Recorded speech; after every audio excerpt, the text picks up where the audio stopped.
Tu peux démarrer l'enregistrement, Christian. Déjà, l'attention est palpable. Les yeux sont Bonsoir. Bienvenue à notre première édition soirée conférence W3 Québec.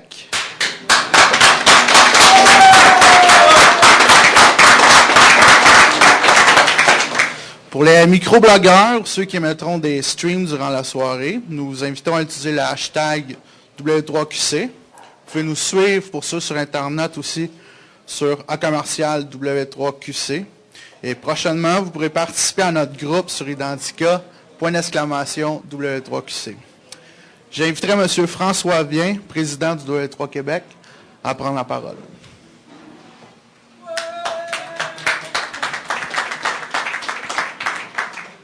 Bonsoir. Ça marche bien. Bien, merci à tous d'être ici ce soir. C'est un succès.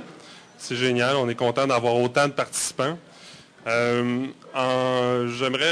remercier les membres, les sympathisants. J'aimerais remercier aussi certaines personnalités. Monsieur Malaison, qui est partenaire avec le W3 Québec pour la conférence Webcom Montréal du printemps et de l'automne prochain. Monsieur Denis Boudreau, fondateur de l'organisme. Ah, salut Denis. Puis Olivier Thérault, peut-être qui n'est pas encore ici. Puis on avait aussi probablement M. Carl Dubois qui n'est pas encore arrivé. Je les salue quand même. J'aimerais remercier Accessibilité Web pour commanditer la diffusion en direct de l'événement. Christian Aubry qui fait un excellent travail audiovisuel. Café Leica, paraît que le tartare au saumon est incroyable. C'est notre ami Christian, amicalement, qui nous le confirme. En novembre dernier, le W3 Québec a pris un nouveau tournant. On s'est donné comme défi, la nouvelle équipe qui a été élue, on s'est donné comme défi d'être plus corporatif, d'être beaucoup plus visible, en se disant que si l'organisme était plus visible, la mission également était plus visible. Puis, pour y parvenir, ce qu'on a décidé de faire, c'est réduire le nombre d'activités. Autrefois, c'était des activités mensuelles qui avaient lieu au crime. Réduire le nombre d'activités, mais de mettre le paquet à chaque fois. Donc, ce soir, c'est la nouvelle bouture des mensuels du W3 Québec. On risque d'en faire 3 ou 4 par année. Plutôt qu'avoir un seul intervenant, on va essayer d'en avoir 2 ou 3. Si jamais vous êtes un futur intervenant intéressé à partager quelque chose avec nous, vous pourrez toujours en parler à un des membres de l'équipe. Il va y en avoir probablement une nouvelle édition des soirées W3 Québec assez rapidement, probablement en juin prochain. Rien de confirmé encore, mais juste pour teaser un peu, ça risque d'être Praise et Yves William de Agence Solo. En tout cas, on espère qu'ils vont confirmer bientôt. Ce qu'on a fait aussi, c'est en plus de créer des événements d'une envergure différente, on a décidé d'être beaucoup plus présent au niveau des événements du web, de l'industrie du web. Donc, on a été commanditaire du Celebrate Camp en décembre dernier pour fêter Noël avec l'industrie. On a ensuite de ça lancé notre nouvelle bouture du site web, site bêta, on essaie de faire évoluer constamment.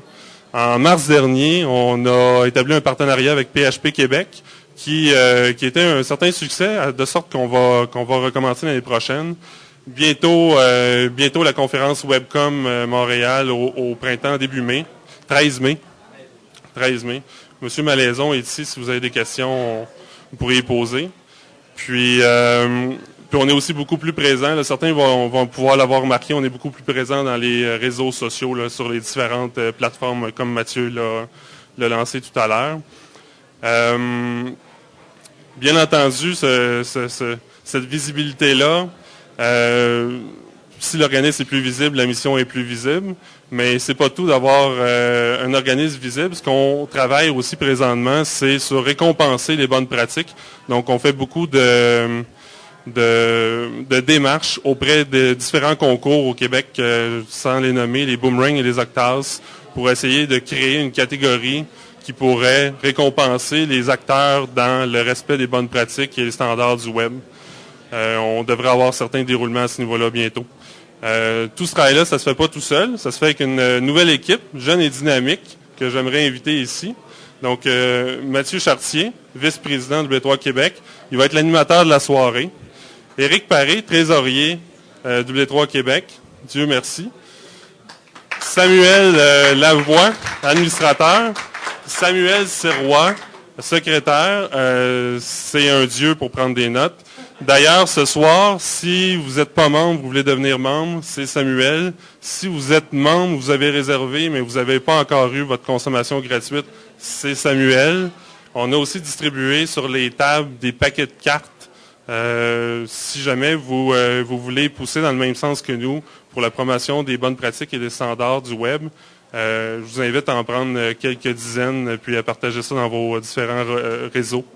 Puis, je remercie aussi les deux intervenants, Normand Lamoureux et Sarven, pour briser la glace, finalement, avec cette nouvelle bouture des soirées conférences du W3 Québec. Donc, j'invite Mathieu à animer la soirée. Merci. Merci, François. Nous travaillons présentement à terminer la refonte du site et la prochaine application sera un calendrier des événements web au Québec. Les membres pourront faire la veille et aller directement dans le CMS éditer des événements. Un fil iCal sera ensuite disponible pour partager avec la communauté web. L'objectif du calendrier, ce n'est pas d'évangéliser, mais c'est bien de capter tout le bruit sur l'industrie web au Québec. Si nous savons bien écouter par la suite, nous saurons bien nous faire entendre. Le W3 Québec désire aussi créer une équipe pour participer au CodeFest qui aura lieu les 2-3 mai prochains. Un des objectifs de la fin de semaine sera de rendre notre site valide WCAG 2.0. Plusieurs fonctionnalités restent également intégrées au site, dont le blog, le moteur de recherche, mettre à jour le validateur, le wiki, puis sera également aussi une occasion de garnir les ressources pour ceux qui voudraient participer à distance. Le CodeFest est une belle opportunité pour rencontrer vos pairs développeurs en PHP, Python, Ruby, Java et de partager vos connaissances en participant à un projet dans une philosophie d'ouverture. Notre premier conférencier, le spécialiste en réadaptation visuelle pour l'Institut Nazareth et Louis Braille. C'est un des membres fondateurs du W3 Québec, notre organisme. Il compte parmi les experts certifiés en accessibilité web. Il est également membre fondateur de la coopérative Accessibilité Web. Accueillons M. Normand Lamoureux.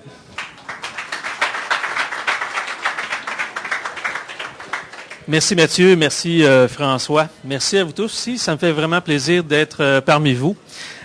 Le titre et le sujet de ma conférence ou de mon exposé ce soir, c'est très simple et ça s'inscrit, je réfléchissais là-dessus tout à l'heure, ça s'inscrit très très bien dans la lignée des buts et objectifs W3 Québec, promouvoir les standards ouverts et les bonnes pratiques du web.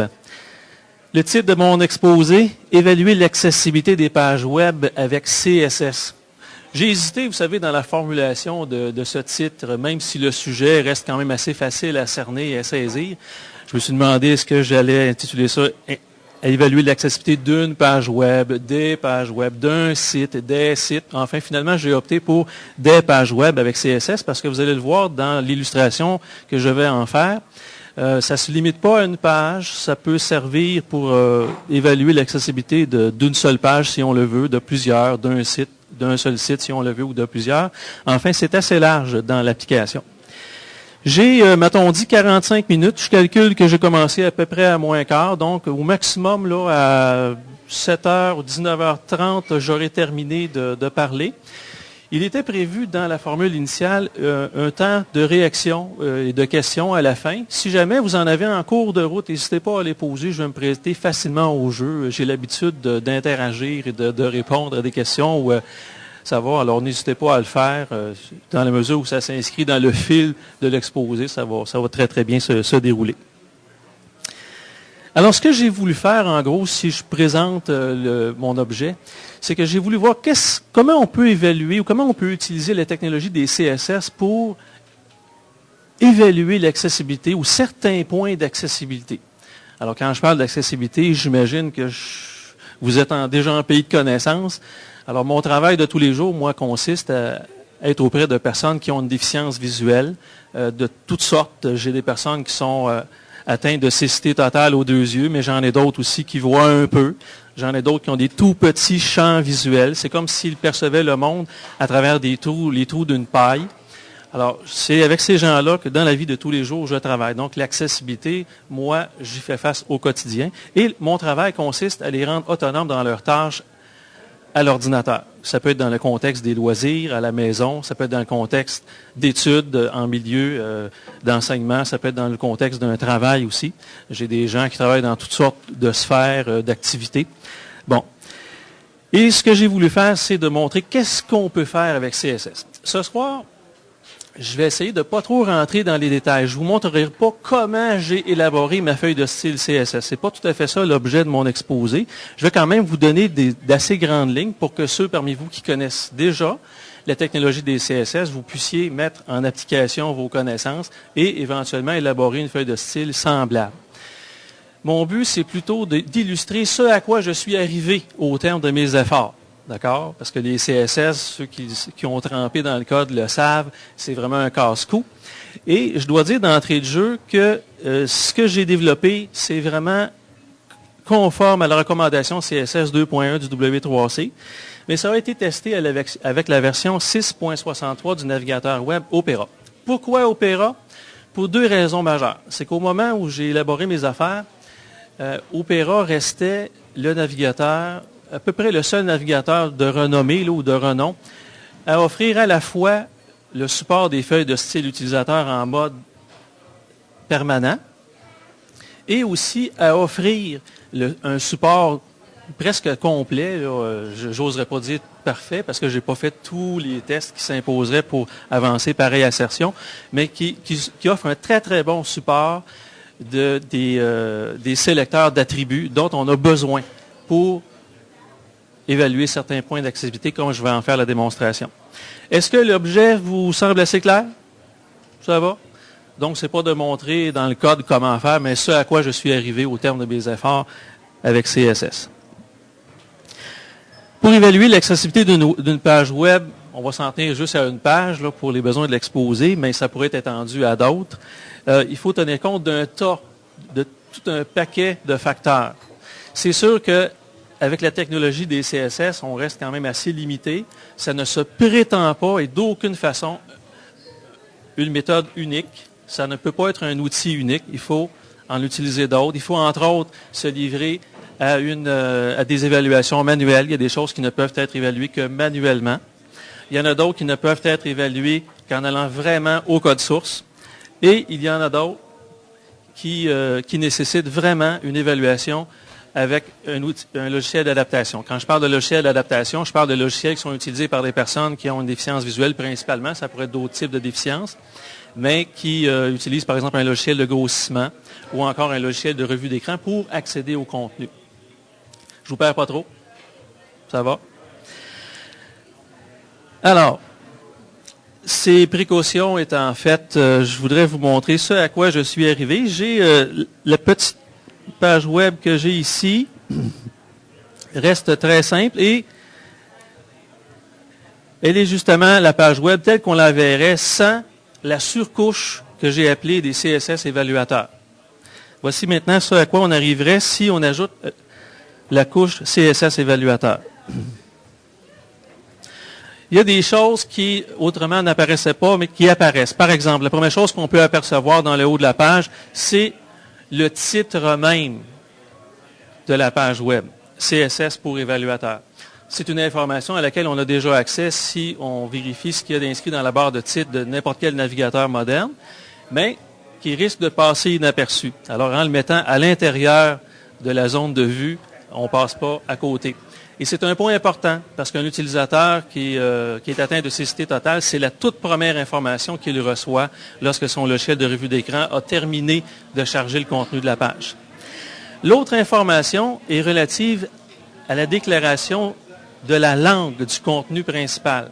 Une autre information qui a quand même un peu d'importance en accessibilité, parce que si la déclaration de la langue n'est pas adéquate, le logiciel de revue d'écran qui dépend du code va interpréter le contenu de la page en utilisant soit une langue au hasard, soit une mauvaise déclaration de langue. Bon, par exemple, j'ai un site qui me vient très, très clairement en tête que j'ai visité il y a quelques mois pour les fins d'un autre exposé.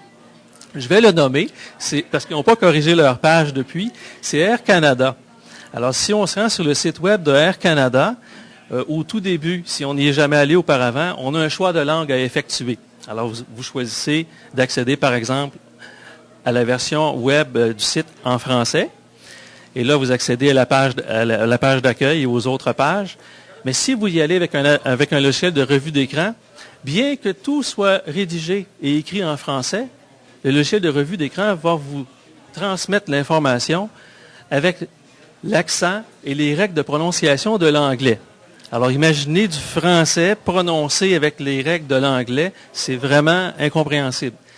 C'est un tout petit détail dans le code, mais qui peut dérouter totalement des utilisateurs non avertis ou qui ne sauraient pas comment se débrouiller autrement.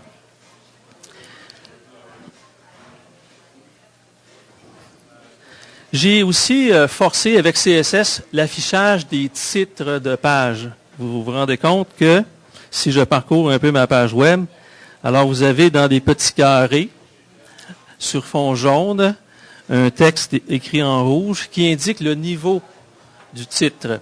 Si c'est un titre de niveau 1, ça va afficher un 1. Si c'est un titre de niveau 2, ça va afficher un 2.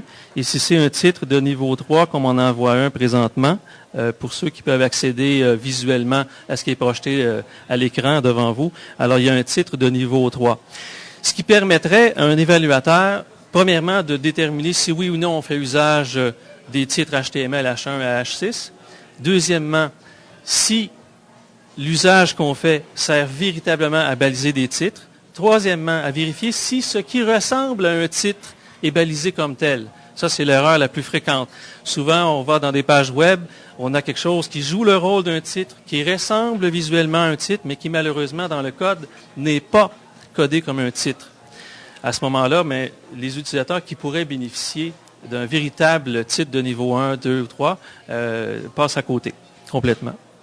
Alors, c'est un point d'accessibilité relativement simple, facile à atteindre, mais qui, malheureusement, on passe souvent à côté.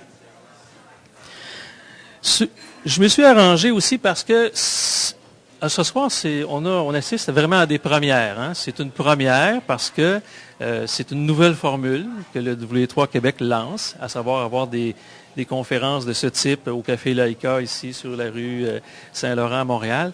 Mais je crois aussi que ce que j'ai fait avec CSS, parce que je ne l'ai pas dit au départ, mais le fonctionnement qu'on voit ici, c'est CSS pur. Il y aurait probablement moyen de pousser encore un peu plus loin si on ajoutait une bonne couche de JavaScript ou d'autres technologies. Mais pour l'instant, ce à quoi vous assistez ce soir, c'est CSS pur, et rien d'autre. Alors, ce que j'allais dire, c'est que je me suis organisé pour que les titres apparaissent, mais aussi pour qu'il n'y ait pas trop d'informations. Parce qu'il y a quelque chose un outil semblable qui existe qui s'appelle WebAIM, mais qui affiche beaucoup de choses en même temps. Tout est d'ordre visuel, mais ça défigure à peu près complètement l'apparence de la page et l'utilisateur finit par être noyé dans une mer d'informations, puis on ne sait plus trop où donner de la tête, on ne sait plus où regarder. Alors j'ai voulu en même temps reprendre l'idée de WebAIM, mais en essayant d'épurer les styles qui sont utilisés pour mettre en évidence les choses qu'un évaluateur doit avoir en évidence pour porter un jugement sur l'accessibilité des contenus. De sorte qu'il y a des choses qui apparaissent en clair, comme ce que j'ai illustré au début, à savoir le titre de la page et la langue ou la déclaration de la langue. Les niveaux de titre apparaissent en clair, mais d'autres informations n'apparaissent qu'au survol du pointeur de souris. Par exemple, si on a une liste à puces ou à numéros, il faut vraiment faire un survol du pointeur de souris pour déterminer si oui ou non ce qui ressemble à une liste à puces est vraiment derrière, codé comme une liste à puces. Et au survol du pointeur de souris, il y a l'élément HTML qui s'affiche en clair.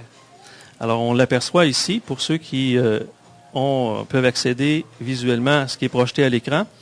On voit que je survole actuellement avec mon pointeur de souris C'est d'ailleurs une des limitations de cette approche pour l'évaluation d'accessibilité. Ça suppose obligatoirement que l'évaluateur n'a pas de déficience visuelle qui l'empêcherait d'accéder aux informations purement visuelles retournées par CSS. Alors, vous voyez un petit peu le genre de paradoxe dans lequel on s'engage ici ce soir. Donc, au survol du pointeur apparaissent en clair les éléments OL qui servent à baliser, comme vous le savez sans doute déjà, j'imagine tout le monde ici ou à peu près tout le monde, une liste à numéros, et ainsi que l'élément LI pour chacun des items de liste. À ce moment-là, on est certain qu'on n'a pas utilisé, par exemple, un tableau ou l'élément pré pour mimer ou feindre le fonctionnement ou l'apparence d'une liste à numéros. Alors, vous voyez. Alors ça a son lot d'importance aussi au niveau de l'accessibilité. Le meilleur s'en vient. Alors, il y a les entêtes de section dont je vous ai déjà parlé. Et une des règles d'accessibilité les plus importantes, sinon la plus importante, consiste à mettre un texte de substitution à tous les contenus qui s'y prêtent. Bon, par exemple, les images liens, les images map, les boutons qui sont définis avec les images, etc., doivent avoir quelque part ce qu'on appelle parfois un équivalent textuel ou alternative text, ou encore un texte de substitution. Enfin, les traductions varient, mais c'est très important d'en mettre. Ce que j'ai voulu illustrer ici, j'ai fait un tableau. D'abord, vous voyez que les bordures de mon tableau apparaissent avec des pointillés fuchsia. Ça montre tout de suite qu'il y a un tableau. Je n'ai pas besoin d'aller utiliser un outil pour lui dire, bon, affiche-moi maintenant d'une manière visuelle où sont les tableaux. Alors, je les vois tout de suite. Ça, c'est le genre d'information qui apparaît tout de suite en clair grâce à ma CSS. Je n'ai pas besoin de faire de manipulation spéciale. Et ce que j'ai fait, j'ai voulu montrer les différences entre les images qui sont embarquées dans le code HTML. D'une part, c'est la première ligne, c'est-à-dire la première colonne, ce que j'appelle les images CSS, mais aussi les images, et les autres images, qui sont les images CSS. Et j'ai séparé ça en deux lignes. Excusez, j'ai beaucoup de retour de son, de sorte que je ne perçois pas très très bien ce qui se dit dans la salle, et ça me perturbe un petit peu parce que je n'ai pas l'habitude de m'entendre parler. Alors, c'est pas si mal? OK. Alors, est-ce que ça se suit bien, force à part? Oui. Il n'y a pas de questions à ce stade-ci de l'exposé. Je peux poursuivre. Sinon, n'hésitez pas à le faire. Je ne perdrai pas le fil. Pas de problème. Alors, donc, je réexplique ce tableau devant lequel vous vous trouvez présentement et dont je veux vous parler, qui présente au fond 8 images codées différemment à l'intérieur du tableau. Dans ma première ligne du tableau, à part la ligne de titre, mais vraiment la ligne de contenu, j'ai les images telles qu'elles se présentent sans lien. Et dans la ligne du bas, les images telles qu'elles se présentent lorsqu'elles sont enchâssées dans un lien hypertexte. D'accord? Et j'ai à peu près tous les cas de figure possibles ici. Comment ça se présente? Une image CSS pure. À ce moment-là, vous voyez que c'est dépourvu de toute bordure. D'un seul coup d'œil, je peux savoir que mon image est une image CSS et non pas une image embarquée dans le code HTML. Pourquoi? Lorsqu'elle est dépourvue de bordure, tout de suite, puis comme c'est une bordure à peu près jamais utilisée, bordure en pointillé fuchsia de 2 pixels d'épaisseur, c'est rare qu'on trouve ça. Du moins, les designers, c'est pas la tendance. Alors, les styles sont faits exprès, sont choisis pour être parfaitement identifiables, être très, très rares pour éviter justement qu'il y ait des conflits de figures avec des styles qui sont déjà utilisés dans une page, ce qui rendrait l'information difficile à percevoir. De sorte que lorsque j'ai une image complètement dépourvue de bordure, je sais que c'est une image CSS. À ce moment-là, je peux juger. Est-ce que c'était correct de mettre cette image-là et de l'appeler avec la technologie CSS ou s'il aurait été mieux de l'embarquer dans le code HTML? Par exemple, s'il s'agit d'une image qui véhicule de l'information, il faut absolument que ce soit embarqué dans le code HTML. Autrement, on ne peut pas mettre de texte de substitution rattaché à une image appelée par CSS et tout de suite, ça pose des problèmes d'accessibilité. Quand j'ai une image qui est dépourvue d'attribut alt, je ne parle pas simplement d'un alt vide, mais vraiment un alt manquant, alors ma bordure s'affiche en rouge, ce qui pose tout de suite une question. Pas forcément d'accessibilité, attention, mais au moins ça invite l'évaluateur qui fait usage de cette CSS à se poser des questions. Et au survol du pointeur de la souris, je peux voir que le Alt est manquant, parce que j'ai forcé CSS à afficher dans ce temps-là IMG tout seul, entre crochet ouvrant et crochet fermant. Et au survol du pointeur de souris, je peux savoir aussi que le texte de cette autre image est vide. Le texte alternatif est vide. De cette autre image, j'accède maintenant au contenu. Alors, vous voyez comment c'est rapide. J'ai tout de suite, comme évaluateur, l'information dont j'ai besoin pour juger si oui ou non, on a fait les efforts requis pour que le contenu image soit ou respecte les règles de l'accessibilité du web. Alors, même chose aussi lorsque j'ai des images avec lien. La grande différence à ce moment-là, c'est qu'évidemment, le pointeur de souris change d'aspect. Alors, c'est l'information visuelle qui est retournée à ce moment-là qui me dit que je suis devant, non pas une image simple, mais devant une image lien. Je me suis organisé aussi pour que, après chacune des sections, on ait les règles auxquelles cette CSS permettrait à un évaluateur formé de répondre. Bon, par exemple, si on fait le tour ici, ça lui permet de répondre à 13 questions. Voyez-vous? Premièrement, si les images informatives ont un alt non vide, c'est ce qui est requis à la fois par WCAG 2 et SGQRI. D'accord? SGQRI, ça sonne quelque chose? Oui, pour quelques-uns, dont certains travaillent à l'élaboration même du standard. Alors, j'en parle au début dans ma page. SGQRI vaut pour standard du gouvernement du Québec sur les ressources informationnelles. Alors, en gros, le gouvernement du Québec est en train d'élaborer 3 standards et le premier concerne les contenus web ayant un caractère public dans l'administration publique.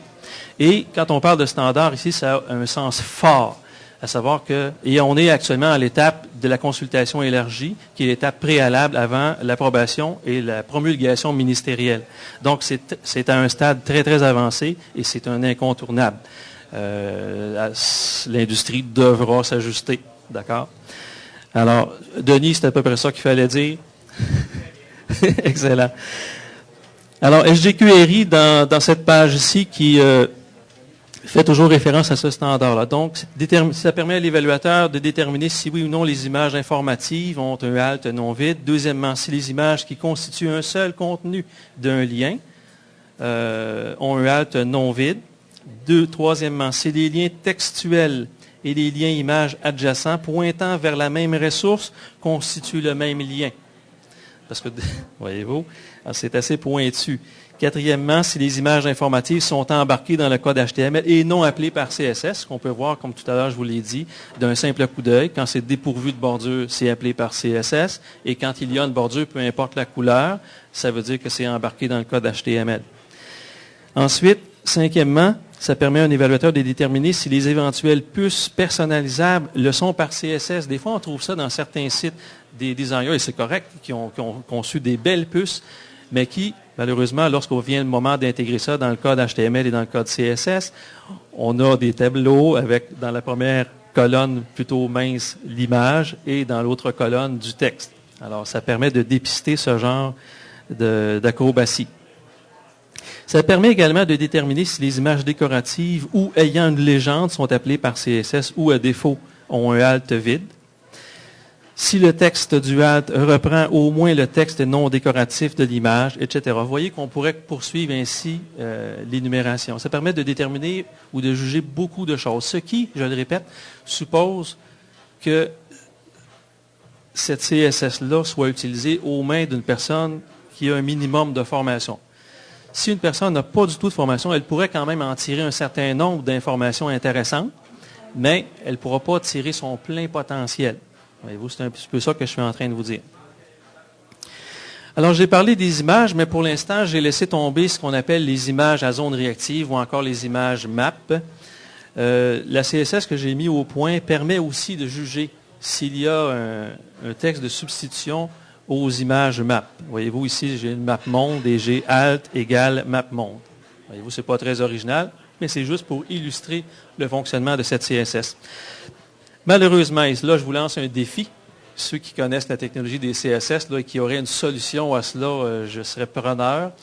J'ai essayé de maintes façons de rendre l'information semblable pour chacune des zones réactives de l'image map, mais je n'ai pas réussi et je crois que ce n'est pas possible de le faire uniquement avec CSS. Alors, si quelqu'un aurait une solution à ce problème-là, comment prendre connaissance du contenu d'un alt pour un élément area, je suis preneur.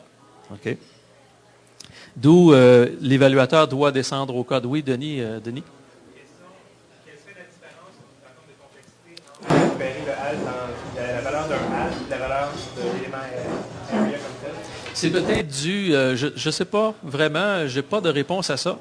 J'ai lu dans la documentation que j'ai parcourue pour... oui, reformuler la question, c'est une très bonne idée pour ceux qui nous écouteraient en différé. Alors, on demande ici quelle serait la différence entre la capacité ou la possibilité d'y arriver avec une image map elle-même et les éléments area. Alors, je répondais à cette question qui a été posée par Denis Boudreau. Je n'ai pas vraiment de réponse à ça. Ce que j'ai lu, ce que j'ai cru comprendre, c'est que l'élément area ne se prête pas. Les CSS n'ont pas d'emprise sur les éléments area. C'est tout ce que j'ai cru comprendre ou voir. C'est un peu bête comme réponse, mais c'est vraiment le fruit de mes recherches, de mes questionnements. Oui? Tu avais une sous-question, Denis? Alors, on va passer un micro à Denis pour que tout le monde puisse s'entendre. Tu me diras, Christian, si tu perçois cette question dans... Oui? Juste pour être sûr que je comprenne bien, parce que area ou IMG, les deux ont un attribut alt. Oui, donc, les deux ont un tu attribut réussis alt. à entrer dans l'élément IMG pour aller chercher la valeur de l'attribut alt, Oui. mais tu ne peux pas faire la même chose avec area. Oui, parce que j'y arrive avec CSS et que CSS n'a pas de prise sur l'élément area. C'est un peu ça l'idée. Ça répond mieux, hein, je pense. C'est plus clair dit comme ça. Christian, on avait perçu la question? Oui, d'accord, on fait signe que oui. Excellent. Et ça couvre aussi ce qu'on appelle les images avec un long desk. Long desk, qui est un attribut HTML qui est prévu pour les images qui ont un caractère plus complexe et pour lesquelles un simple texte de substitution ne convient pas. Il faut vraiment élaborer davantage. Ça tient en plusieurs lignes de texte, des fois plusieurs paragraphes et des fois une page complète. Par exemple, s'il s'agit d'expliquer un organigramme d'une instance gouvernementale, ça peut être assez compliqué. Alors, en une image, une personne qui accède à l'image peut parcourir le contenu de l'image et se faire une idée, analyser le contenu, etc. Mais pour une personne qui, pour toutes sortes de raisons, n'accéderait pas à l'image, il faut penser à lui rendre un quasi-équivalent ou un texte de substitution, mais à ce moment-là, le texte de substitution sera forcément beaucoup plus élaboré que ce qui est prévu pour entrer dans un alt. À ce moment-là, c'est l'attribut LongDesk qui est requis à la tâche. J'ai voulu illustrer la chose ici avec une cellule braille, une simple cellule braille. Alors, au survol du pointeur de souris, d'abord, avant même le survol, on se rend compte qu'il y a une bordure double en vert. Et quand une image se présente sous cet aspect avec ma feuille de style CSS que j'ai élaborée, on sait tout de suite qu'il s'agit d'une image avec un attribut LongDesk. Et si on veut voir quelle est l'URL de la ressource vers laquelle le LongDesk pointe, c'est au survol du pointeur de souris qu'on y accède. À ce moment-là, l'évaluateur peut saisir l'URL de cette ressource, aller vers cette ressource et accéder au texte lui-même. Et ensuite, il va pouvoir déterminer si oui ou non le LongDesk correspond, s'il est adéquat à l'image. Je vous perds pas trop? Ça va? D'accord. Les liens aussi, je me suis arrangé pour que ma CSS puisse afficher en clair tous les liens qui, normalement, ne sont pas accessibles au clavier. Vous savez qu'une des règles d'accessibilité importantes, et ça couvre plusieurs groupes d'utilisateurs, c'est qu'il faut que l'interface et le contenu soient navigables au clavier. C'est vraiment très, très important. Pas juste pour des personnes qui ne voient pas bien, mais pour toutes sortes de personnes, dans toutes sortes de situations ou de conditions. Il y a beaucoup de types ou de groupes d'utilisateurs qui ne peuvent pas ou qui ne savent pas utiliser un pointeur de souris. Je travaille avec des personnes âgées parfois dans mon travail de tous les jours. Beaucoup d'entre elles pour aller chercher d'une manière très, très nette le lien quand c'est écrit tout petit. Là, des fois, ils n'ont pas de problème visuel particulier, mais ils ont des problèmes de motricité fine réduits. Des fois, c'est l'appareil qu'ils utilisent parce qu'ils sont dans un environnement où la souris elle-même date de plusieurs, de plusieurs années, pour ne pas dire de plusieurs générations, et ça fonctionne plus ou moins bien. Alors, il y a toutes sortes de contextes qui font en sorte qu'il y a des personnes qui ne peuvent pas cliquer facilement ou utiliser un pointeur. D'accord? Je me suis organisé pour que les liens qui ne sont normalement pas accessibles au clavier soient affichés en clair. Ça couvre ça, tous les liens affectés d'un attribut onClick égale this.location.href ou encore avec un target égale _blank ou encore on double click, on mouse down, on mouse out, on mouse over ou on mouse up. Vous voyez, ça couvre quand même pas mal de cas de figure. À ce moment-là, si un lien est affecté d'un attribut souris de ce type, il va s'afficher comme il s'affiche actuellement, avec une bordure supérieure en pointillé rouge. Le lien va quand même ressembler à un lien, mais il va être mis en évidence en étant sur un fond jaune. D'accord? Alors, on peut donc les détecter quand même assez facilement. Les listes, maintenant, j'en ai déjà montré une partie. Les listes, aussi bien les listes à puces que les listes à numéros, c'est au survol du pointeur de la souris qu'on peut accéder au code qui se cache derrière. On l'a ici pour une liste à puces, pour une liste à numéros. Et il y a d'autres sortes de listes aussi, les listes de définition. Alors, même chose, au survol du pointeur de la souris, on peut savoir si c'est bien codé. Parce que, par exemple, là où on est rendu, là, on a une liste de définition. On a d'un côté CSS avec une définition qui lui correspond et de l'autre HTML avec une définition qui lui correspond. On pourrait parfaitement imaginer que tout cela est présenté dans un élément pré ou encore dans un tableau pour vraiment s'assurer que c'est codé correctement. Alors, un simple survol du pointeur de la souris et on le sait. Voilà. Ce qui permettrait à un évaluateur de déterminer si les contenus qui ont l'apparence d'une liste sont balisés avec des éléments de liste prévus à cette fin, d'une part, et d'autre part, si les éléments de liste servent effectivement à baliser des listes et non pas à faire des effets de mise en page. Vous voyez? Alors, les deux aspects sont complémentaires et ont leur lot d'importance.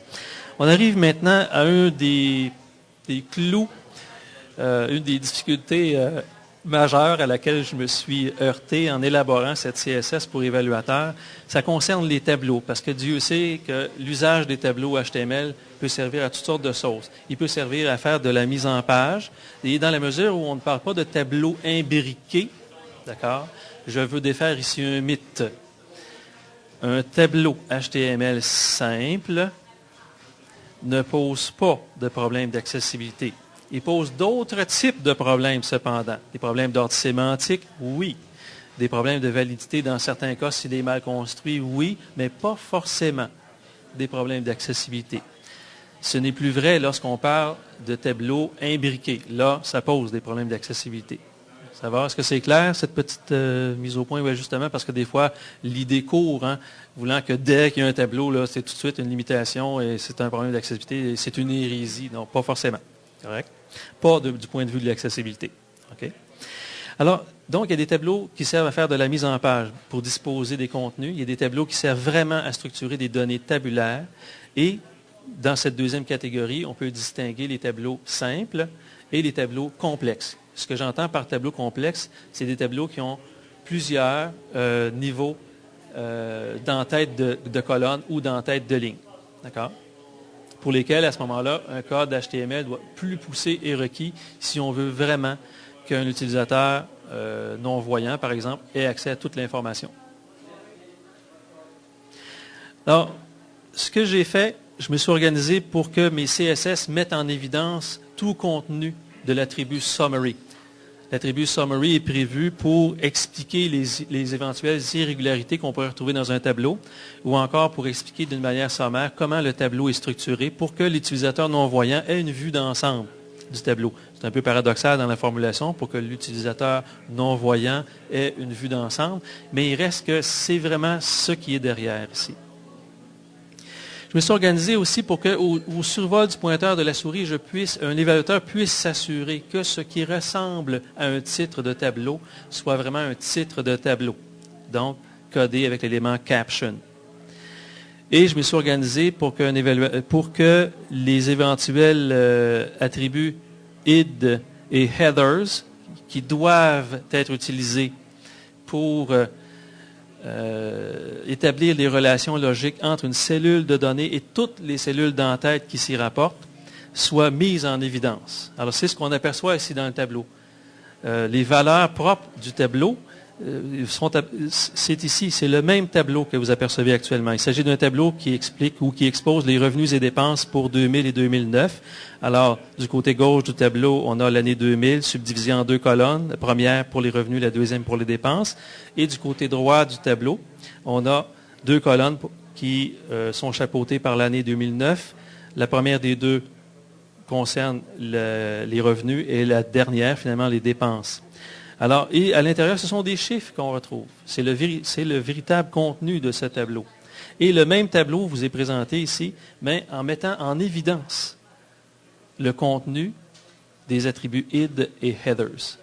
Ce qui permet tout de suite à un évaluateur de déterminer que oui, on est devant un tableau complexe de données. Oui, on a fait usage des attributs id et headers. Et en vérifiant le contenu, oui, l'association explicite avec id et headers est correcte.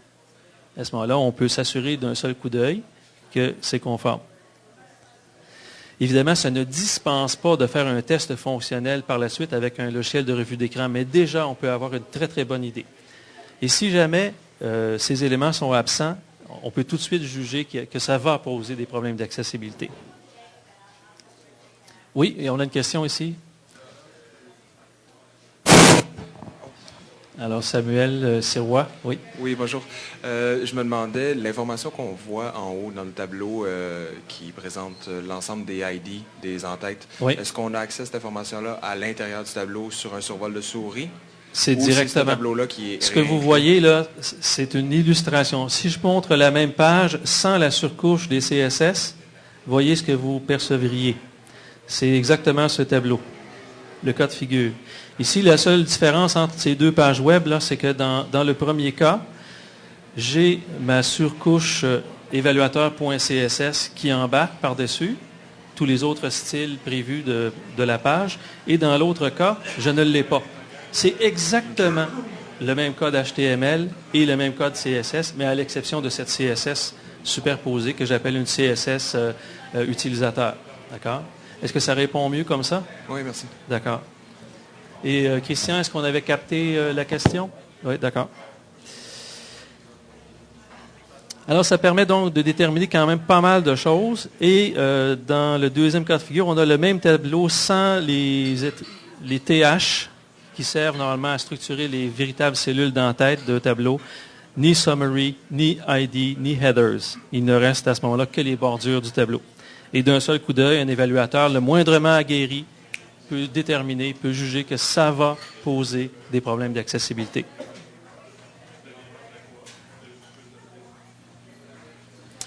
Les formulaires, il me reste 7 ou 8 minutes, alors n'ayez crainte, je vais tenir mon temps, j'ai cette réputation-là depuis nombre d'années.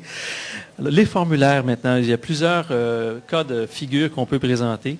Le premier, qui est le plus simple qu'on retrouve à tout bout de champ, c'est simplement un formulaire de recherche. On a d'un côté un champ d'édition et de l'autre un bouton OK. Ça aurait pu être Go, ça aurait pu être lancé ou recherché, peu importe ce qui est écrit.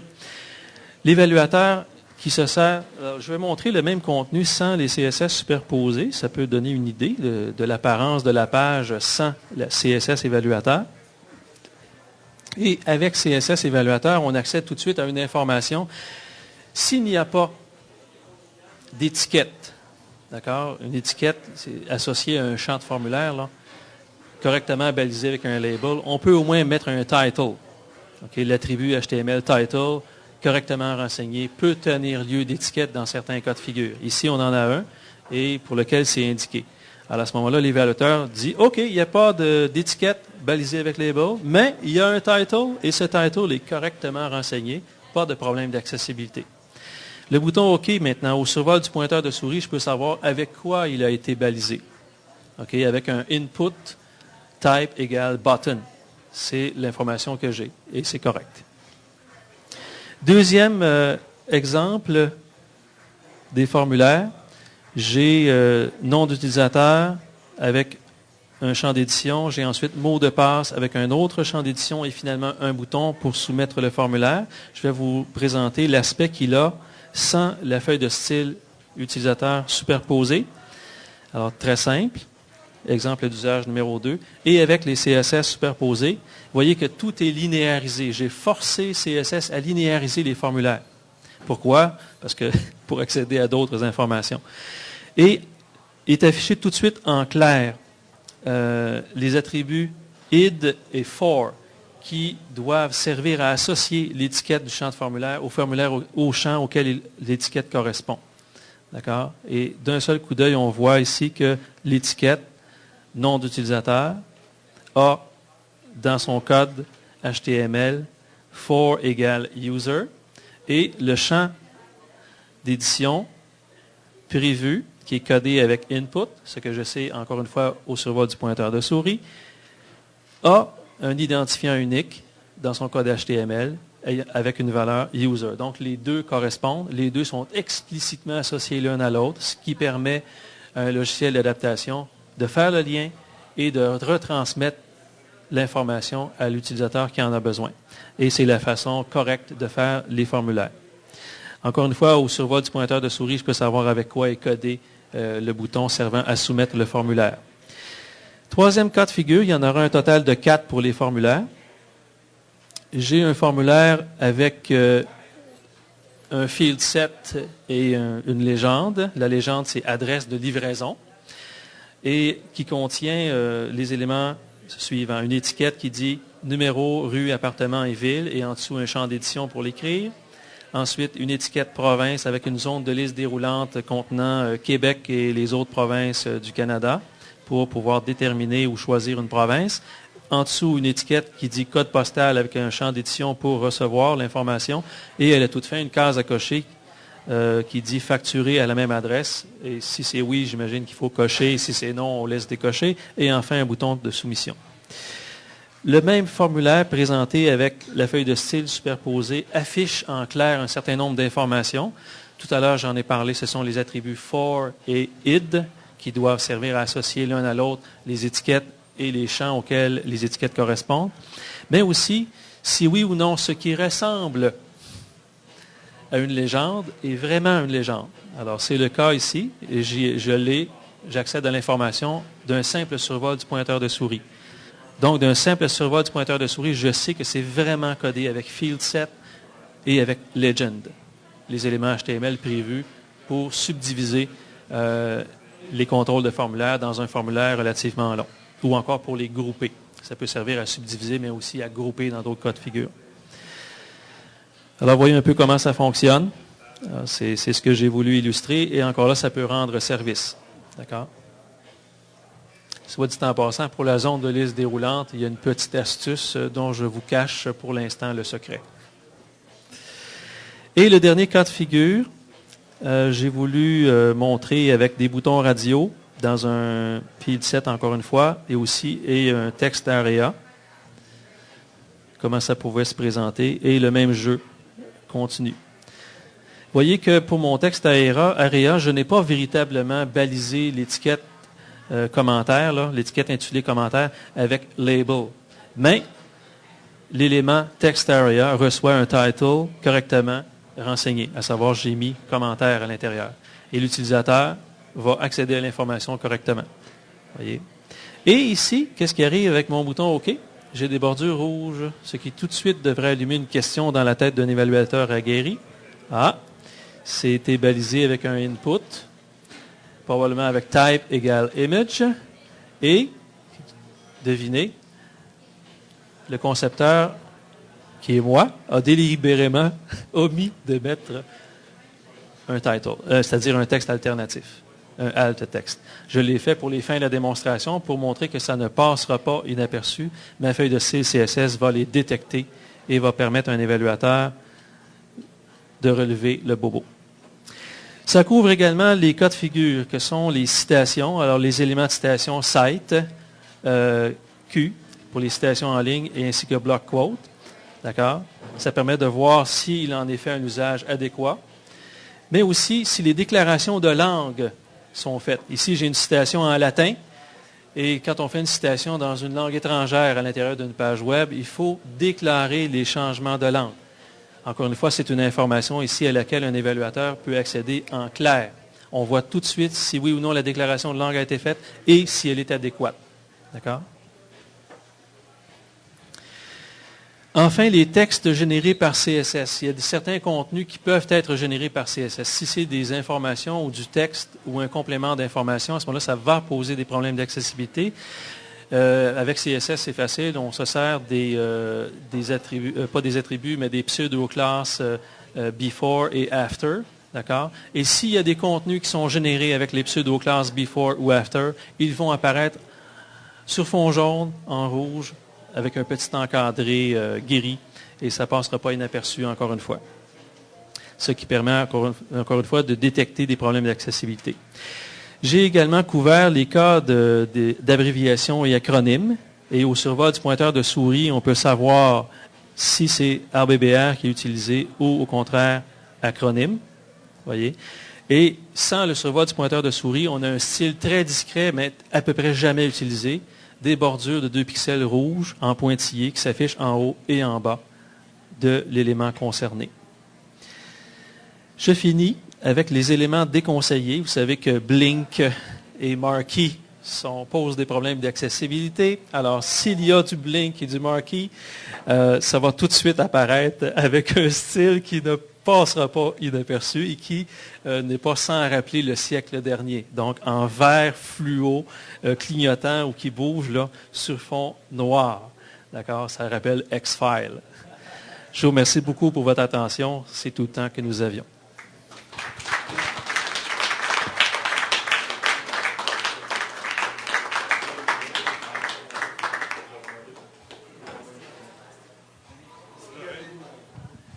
Oui, il y avait des questions. J'ai vraiment tenu mon temps. Vous avez vu ça? Vous en êtes témoin? D'accord.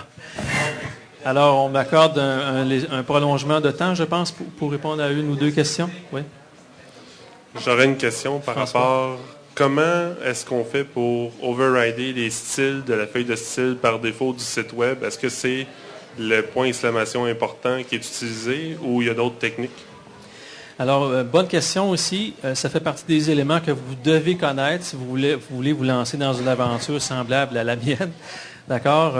Premièrement, il faut savoir que c'est prévu par les spécifications depuis CSS2.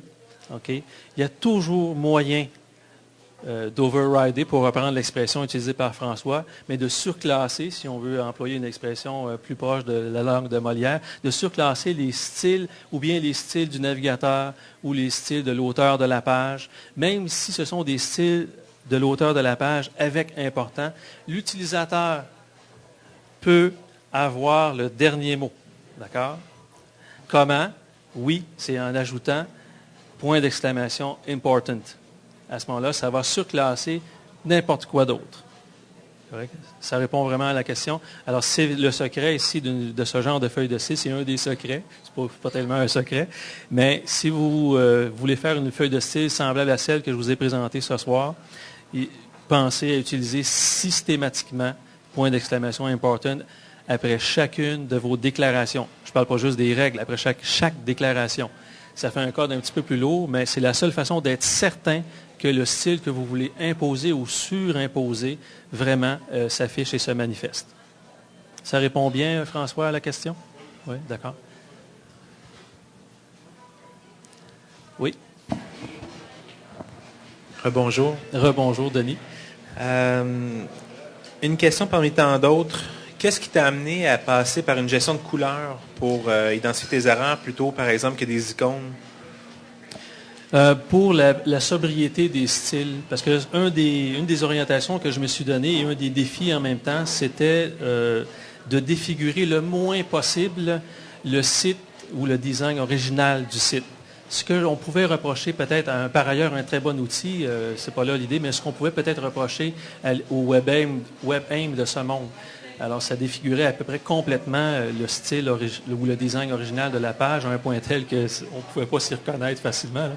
Alors, j'ai voulu faire des choses plus discrètes, mais en même temps qui puissent être facilement identifiées d'un point de vue visuel. Alors, c'est vraiment la contrainte que je me suis imposée. Il n'y a rien qui me forçait à procéder de cette façon-là. J'aurais pu systématiquement afficher une icône appelée par CSS ou quelque chose d'autre. Ta feuille de style permettrait de faire ça? Oui. Parce que si je fais juste prendre en considération deux possibilités, en fait, soit la première, quelqu'un comme moi qui est daltonien et qui pourrait avoir de la difficulté à percevoir une bordure rouge ou verte, par exemple, ou dans un autre cas, un choix au mieux douteux de design dans lequel on aurait quelque chose qui ressemblerait à ce que tu as choisi. À ça. On ne pourrait pas percevoir les interventions. J'ai prévu le coup. OK. À ce moment-là, parce que ce que j'utilise, ce n'est jamais border, mais c'est outline. D'accord? Et outline va se superposer, ça ne se met pas à la même place. Si vous avez une vision très, très claire du modèle hiérarchique de boîte CSS2, vous savez que outline va se mettre autour du border. Et contrairement à border, ça ne changera pas les dimensions en largeur ou en hauteur de l'élément entouré. Ce qui, encore une fois, va contribuer à ne pas défigurer ou à défigurer un peu moins, disons, le design original de la page. D'accord? Et c'est une des raisons pour lesquelles il faut utiliser Opera si on veut se livrer à ce genre d'exercice ou d'expérience. Il y a probablement d'autres navigateurs qui supportent bien Outline, mais ils sont peut-être beaucoup moins connus ou ils sont marginaux. Mais avec Opera, vous avez à la fois un navigateur de renom, un navigateur qui a quand même de l'envergure et de l'allure et qui supporte très, très bien la propriété CSS Outline. Ça répond bien, Denis? Oui. Donc, on aurait pu faire autrement, mais c'est par souci de sobriété. On va prendre deux dernières questions, une dans la salle, puis une sur Internet. Deux autres questions ici. Bonjour. Bonjour. J'avais une question. Est-ce que vous voulez vous nommer, s'il vous plaît? Oui, mon nom est Son. Son. Bien, merci. Moi, j'utilise beaucoup les data lists dans les formulaires, dans lesquels souvent je mets mes DT pour les labels, puis les DD pour les champs. Je me demandais si c'était une pratique correcte pour l'accessibilité. OK. Pour l'accessibilité, DT et DD, devrait normalement être utilisé vraiment pour des listes de définition. Je ne sais pas si c'est ce que vous voulez coder à ce moment-là, mais il faut qu'il y ait vraiment une double relation logique. À savoir que le code HTML qu'on utilise pour baliser le contenu doit vraiment annoncer le type de contenu qui s'y trouve, d'une part, et d'autre part, à regarder simplement le contenu, quelqu'un qui s'apprêterait à coder la page devrait se dire, ouais, le jeu de balise approprié pour ce type de contenu, c'est telle balise HTML. Donc, il y a une double relation logique entre le contenu et le jeu de balise à utiliser et le jeu de balise par rapport au contenu. Et lorsque la double relation logique est respectée, dites-vous que vous n'aurez pas de problème d'accessibilité. D'accord? Par exemple, le DT, oui. Non, de la personne rentre OK. Il faudrait, la seule réponse adéquate à votre question consisterait à faire un test utilisateur avec un logiciel de revue d'écran, ce que je n'ai pas fait. D'accord? Mais ça serait la seule façon vraiment de valider ou de porter un jugement qui a du poids. Parce que dans des cas de figure un petit peu abstraits comme celui-là, c'est difficile de porter un jugement a priori. Des fois, l'accessibilité nous réserve des surprises. Et ça fait partie des disciplines qui se vérifient dans le sensible. Ceux qui ont fait leur cours classique vont reconnaître une vieille expression. D'accord? Alors, je vais reformuler la question pour le besoin des auditeurs qui vont entendre tout cela en différé. On demandait ici si l'usage des DT et des DD dans un data grid pour, par exemple, structurer un contenu avec d'un côté nom et de l'autre le nom lui-même, je pense. C'était un rapport étiquette et champ d'édition pouvait poser ou non des problèmes d'accessibilité. Voilà. Une dernière question, je pense. J'ai une question sur le web de Robin Millette. Oui, Robin. Pourquoi le CSS sur Blink et Marquee passe inaperçu? Pourquoi il ne passe pas inaperçu? Je ne suis pas sûr de bien comprendre la formulation de la question. Pourquoi il passe inaperçu? Un instant, je vais... Pourquoi Marquee et Blink, ce n'est pas déjà très en évidence, le CSS? Oui, ça l'est déjà. Mais c'est pourquoi j'ai ajouté ou surimposé un autre style. Parce qu'évidemment, Blink, ça clignote. On devrait normalement s'en apercevoir. Et Marquee, ça bouge à l'horizontale ou à la verticale ou dans toutes sortes de directions, de sorte qu'on devrait aussi s'en apercevoir. Mais il ne faut pas oublier que le même type d'animation peut être fait avec d'autres technologies. Par exemple, JavaScript ou Flash. Vous voyez? Alors, et dans ce cas-là, peut-être que ça pourrait être fait d'une manière qui ne pose pas des problèmes d'accessibilité. Alors, pour éviter de confondre une animation JavaScript ou Flash avec l'emploi des éléments déconseillés Blink et Marquee, j'ai surimposé un style pour mettre encore plus en évidence le fonctionnement de Blink ou la présence de Blink et de Marquee. Il n'y a pas d'autre raison, mais effectivement, la question méritait d'être posée. Merci. On va prendre une dernière question et ensuite on va aller à la pause. Bonjour. Bonjour. Marc Chapdelaine. J'enseigne l'HTML. Premièrement, j'aimerais bien ça avoir cette application-là parce que me semble que ça corrigerait facilement les copies de tous mes étudiants. Soit dit en passant, j'ouvre une parenthèse que je ne manquerai pas de refermer rapidement. Il y a des essais semblables qui ont été faits pour faire la correction ou faire le diagnostic du HTML. Si vous allez sur le site de ericmeyer.com, vous allez trouver des choses semblables. Moi, ce que j'ai fait, c'est vraiment pour CSS, mais effectivement. Alors, je ferme la parenthèse et je vous laisse poser votre question. La question, justement, c'est par rapport au important. Moi, j'enseigne assez régulièrement aux étudiants. Bon, c'est le cas de panique à un moment donné. Si tu veux que telle propriété affiche, utilise l'important. Qu'est-ce qui arrive à ce moment-là si déjà l'important est dans les propriétés par rapport à votre feuille de style qui utilise l'important? Oui, effectivement, ici la question est posée à savoir le important utilisé dans le cadre d'une feuille de style auteur. Ce n'est pas la même chose que dans le cadre d'une feuille de style utilisateur. C'est prévu dans la spécification CSS2, depuis CSS2 en tout cas, parce que CSS1 avait une autre philosophie. CSS1 laissait le dernier mot au concepteur de la page.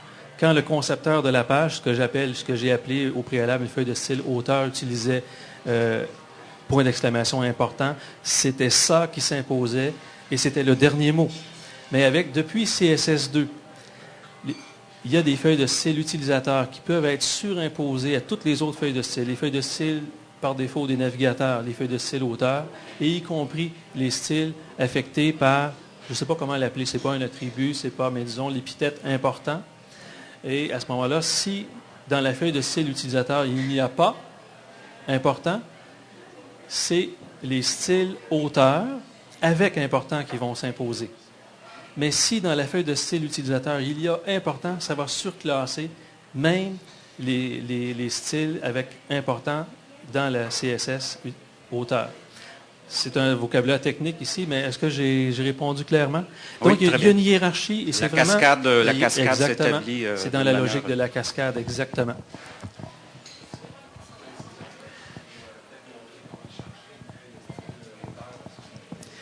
Alors, on demande ici de montrer comment charger une feuille de style utilisateur avec Opera, mais je crois qu'on empiéterait un petit peu trop sur le temps du prochain. Mais je pourrais répondre si la question est posée sur le blog d'accessibilityweb.com, que je vous invite évidemment à fréquenter. Je me ferai un plaisir d'y répondre. Merci. Merci, Normand.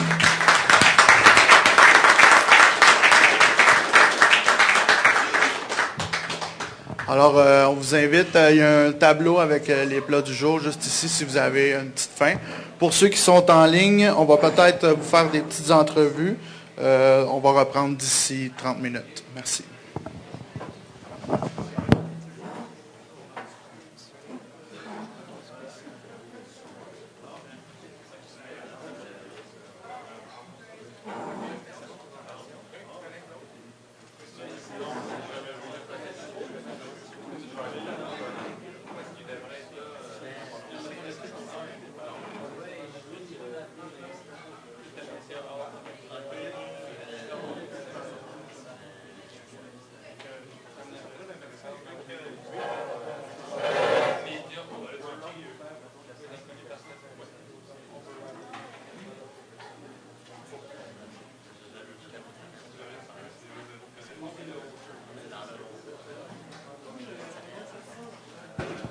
Alors on me dit de vous annoncer que c'est 1-0 canadien, mais je vais baisser le son ici par exemple. Voilà.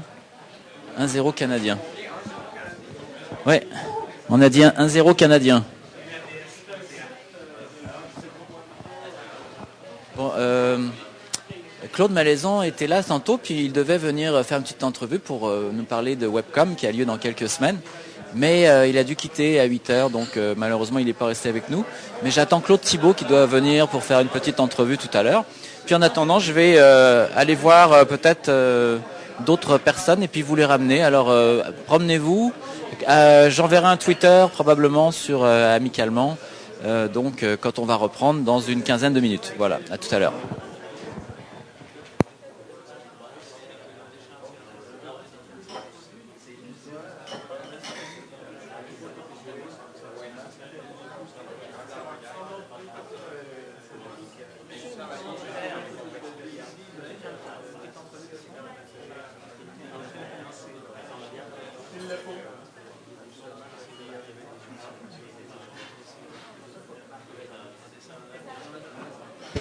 Tu vois, on va essayer d'être dans le champ de la caméra. Par contre, c'est ça niveau lumière. Ah, bah, attends. Peut-être je pourrais. Non, j'ai pas pris mes lumières. On a une lumière minimum, mais c'est pas grave. Ouais, là, il n'y a vraiment pas beaucoup de lumière. Tu vois, ça donne sur. Ah, bah, c'est bon quand même. Juste m'assurer que j'ai du son. Allô, allô. Bah oui, ça marche. Bon. Alors c'est ça. Bonjour Denis. Bonjour, ça va bien? Alors pour ceux qui ne le connaissent pas, je vous présente Denis Boutreau. On n'a pas beaucoup de lumière là parce qu'on est au Laïka, mais on fait ce qu'on peut. Alors on va parler dans le noir. Ça devrait aller. Garde tes mains dans tes poches. D'accord. Donc c'est ça, donc, accessibilité web est-il partie prenante de cette conférence? Oui, effectivement. Ben, c'est ça. En fait, Normand présentait sa feuille de style pour évaluer l'accessibilité. C'est quelque chose qui est assez nouveau, en fait, de son côté. C'est l'expérimentation qu'il fait depuis un bout de temps.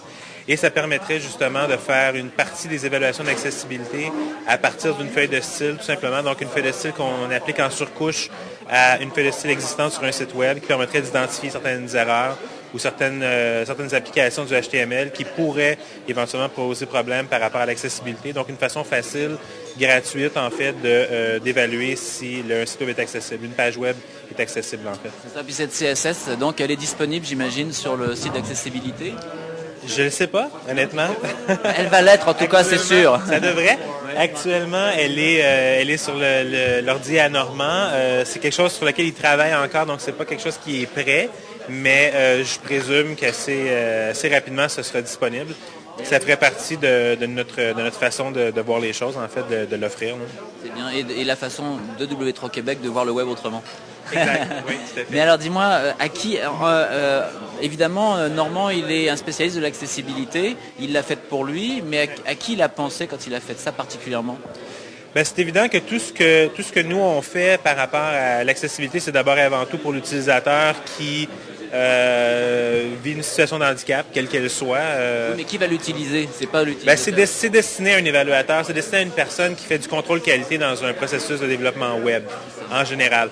Donc, que ce soit un intégrateur, une personne en contrôle qualité, un programmeur, peu importe, quelqu'un qui a un regard sur une validation dans un processus de développement pourrait être intéressé à utiliser ça, ne serait-ce que pour valider des choses de base par rapport à l'accessibilité. C'est ça, mais alors je vais me faire l'avocat du diable. Ça fait des années que le web existe et il n'y a pas grand monde qui se soucie d'accessibilité. Est-ce que ça va rester comme ça, tu penses? J'espère que non. J'espère que non, surtout pour les fournisseurs en question, évidemment, parce que ici au Québec, on a un standard obligatoire qui est sur le point d'arriver. Donc, le gouvernement du Québec instaure un standard, l'impose à ses fournisseurs pour développer des sites web. Donc, on peut présumer assez rapidement que ça va devenir une norme, à proprement parler, pour l'industrie du web au Québec. Et en ce sens-là, quelqu'un qui ne s'intéresse pas à l'accessibilité aujourd'hui a encore une certaine marge de manœuvre par rapport à ça, mais assez rapidement pourrait être victime un peu de son laxisme à ce niveau-là et devenir un fournisseur moins intéressant pour le gouvernement, entre autres choses. Donc, on peut présumer qu'effectivement, pour l'instant, c'est encore quelque chose que les gens ont tendance à regarder un peu de loin, un peu comme l'ergonomie autour des années 2000. Et comme l'ergonomie, c'est une pratique qui prend sa place et qui s'impose par elle-même. Et alors, parle-moi de cette norme du gouvernement. Vous avez une conférence bientôt qui va avoir lieu à Québec, c'est ça? Une formation, oui, jeudi en fait. C'est une formation d'introduction sur l'accessibilité en fonction du standard du gouvernement du Québec, donc SGQRI 008. Cette formation-là, dans le fond, présente un peu le standard lui-même, explique ce qui a besoin d'être fait pour être conforme au standard et par extension, ce qui a besoin d'être fait pour être conforme aux attentes du gouvernement par rapport à un développement de site web. À part ça, Denis, on te rejoint toujours. Est-ce que tu travailles toujours pour WebConform, ta compagnie? Oui, WebConform, c'est notre deuxième activité, si on veut. On a l'activité Accessibilité Web d'abord, qui est le développement de solutions de consultation en accessibilité, d'évaluation, de certification de sites web. Et on a aussi du développement de sites web qui se veut, entre autres choses, conforme et accessible, donc qui répond d'une part aux priorités que met de l'avant W3 Québec et aussi les notions d'accessibilité que met de l'avant Accessibilité Web. Donc, on essaie de se démarquer de la compétition en ayant des sites web qui répondent à ces critères-là. Mais effectivement, c'est toujours une activité en cours. Excellent. Bon, je te remercie beaucoup, puis merci d'avoir participé à la web diffusion de ce soir. Et puis, bonne soirée, à tout à l'heure. Alors voilà, donc je vous laisse un petit peu, je vais aller voir si je trouve d'autres personnes sympathiques avec qui discuter en attendant que la soirée reprenne. Bon appétit si vous êtes à table.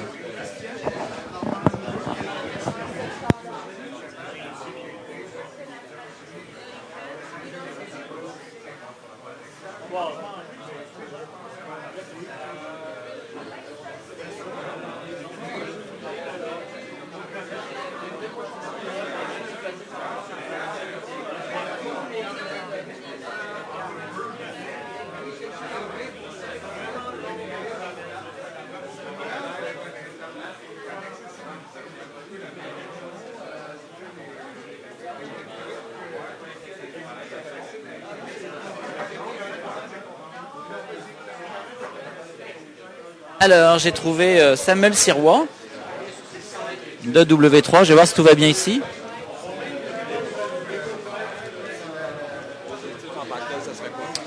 Eh bien, les objectifs, on va les définir en parlant. Il faut qu'on se reste dans le champ de la caméra. Voilà.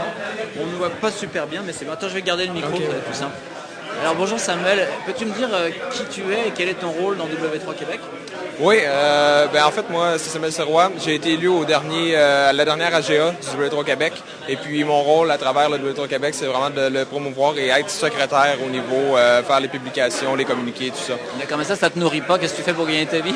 Pour gagner ma vie, je suis propriétaire d'une entreprise qui s'appelle Triosoft. Et puis, on se spécialise là, en développement d'applications web en tant que telles. Et puis, évidemment, les bonnes pratiques et tout ça, les normes, les respects des standards ouverts, c'est très, très, très important chez Triosoft.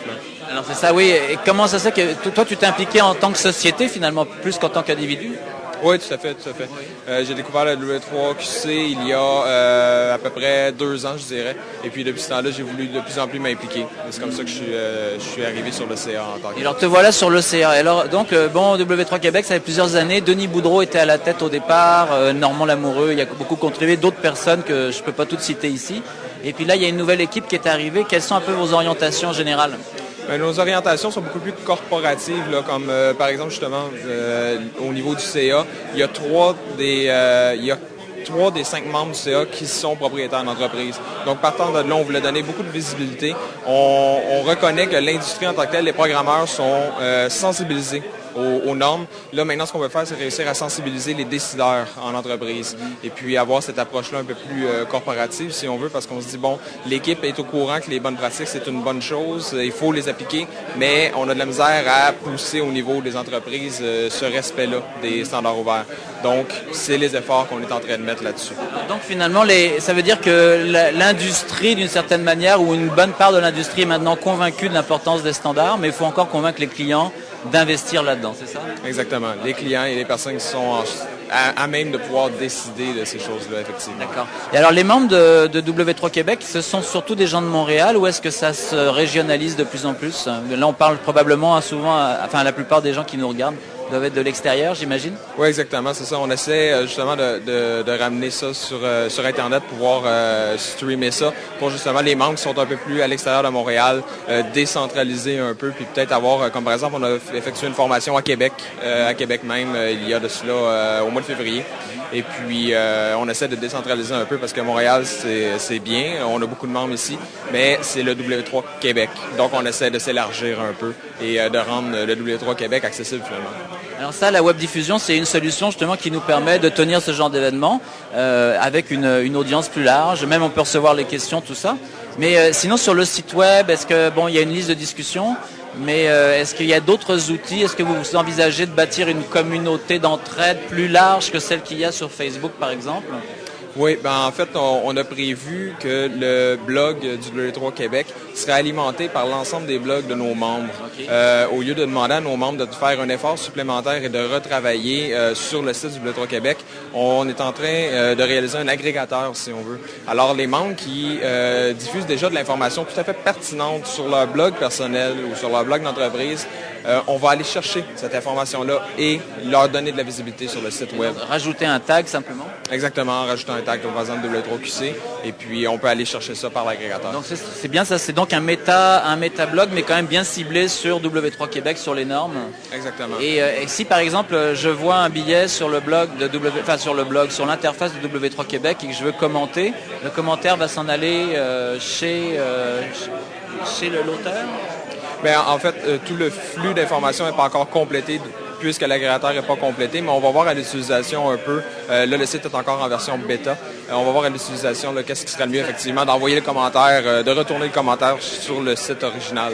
Est-ce qu'on va consulter, c'est ça ma question en fait, est-ce qu'on va consulter le billet sur W3 Québec ou est-ce que vous allez nous donner un lien avec un résumé qui va nous amener sur le site du membre finalement qui a écrit ça? Probablement que ça va être vraiment le résumé qui va être là, puis on va pouvoir se diriger vers le... c'est bien, ça fait de la publicité en plus pour les membres qui écrivent, qui collaborent, qui partagent, c'est super. Effectivement, puis sans effort supplémentaire de leur part. Exact.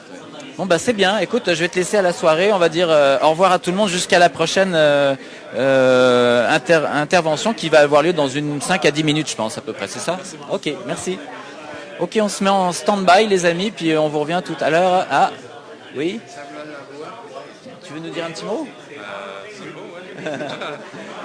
Viens, attends. Bonjour. Alors, tu vois, tu es dans le champ de la caméra, c'est bon. Oui. Alors, tu es Samuel Lavoie. Peux-tu me dire qui tu es dans la vie, puis qu'est-ce que tu fais au W3? Donc, au W3QC, je suis administrateur avec Mathieu depuis, ça va faire bientôt 2 ans, avec le reste de l'équipe. Donc, j'ai connu Mathieu il y a peut-être 3 ans au Cégep de Maisonneuve. Et professionnellement, ce que je fais, je travaille comme stratège web dans une boîte de publicité à Montréal, pas de publicité américaine, mais qui a un bureau à Montréal. Donc, tout ce qui est la stratégie web, le SEO, SEM, tout ça. Je me spécialise dans le marketing, SEO, etc. Et je suis sur Twitter aussi, sur SamiQC. Mais alors, ton implication dans le W3, est-ce que c'est personnel ou est-ce qu'il y a une composante corporative? Non, c'est vraiment personnel de mon côté. Donc, ça fait 2 ans que je m'implique à ce niveau-là, surtout avec Mathieu au départ, pour vraiment un peu repositionner un peu le groupe, l'association, vers un peu les objectifs qu'on voit maintenant. Là. Donc, ça prend forme aujourd'hui un peu. C'est long, mais bon, c'est vraiment le fun de voir l'évolution de tout ça. Oui, et là, on a un premier événement qui va être un peu plus large aussi, qui va avoir une audience plus large, mais je suis déjà favorablement impressionné par le nombre de personnes dans la salle. Oui. On parle de webcam, tu sais? Ah, tu veux parler de webcam? Ah j'attends Claude Thibault qui doit venir, mais vas-tu à webcam? Je suis supposé y aller, oui. J'étais quand même présent au dernier. Et puis au webcam aussi. Donc, c'est vraiment des événements qui, je pense, qui sont...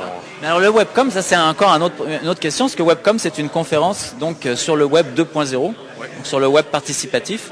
Et donc les normes ont peut-être moins d'importance que la relation, etc.